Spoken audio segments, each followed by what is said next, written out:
BJP নেতা প্রিয়াঙ্গু পান্ডেকে গুলিকাণ্ডে এনআইএর জালে ধৃত আরো এক। গত 28শে অগস্ট ভাটপাড়ার বিজেপি নেতা অর্জুন সিং ঘনিষ্ঠ প্রিয়াঙ্গু পান্ডের ওপর গুলি চালানোর ঘটনায় গ্রেপ্তার হলো আরো এক। ঘটনার পর কেন্দ্রীয় তদন্তকারী সংস্থা এনআইএর হাতে গ্রেপ্তার করা হলো 17 জনকে।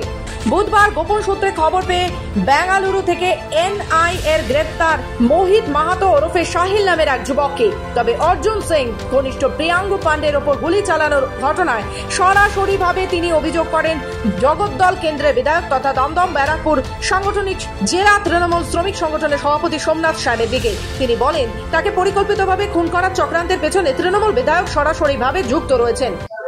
সেদিন আমার উপরে যখন অ্যাটাক হয়েছিল তার মধ্যে বোমা চালানো, গুলি চালানো, এটাই তার কাজ। 17 জন বললাম তো, 50 থেকে 55 জন ছিল।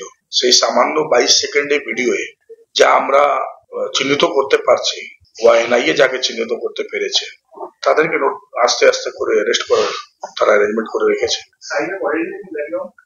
পরে ব্যাকগ্রাউন্ড থেকে আগে থেকে আমার কি আছে সেখানে না পলিটিক্যাল আর অ্যান্টি সোশ্যাল দের মধ্যে অনেক তফাৎ থাকে। পলিটিক্যাল লোক পলিটিক্যালি হয় আর অ্যান্টি সোশ্যালরা অলওয়েজ অ্যান্টি সোশ্যাল থাকে। কিন্তু এই যে অ্যান্টি সোশ্যালরা আছে তাকে স্পেশালি গাইড করে জগদ্দল বিধায়ক সোমনাথ সাবিচিনি আমার মার্ডার করার জন্য এই প্ল্যানটা করেছিল।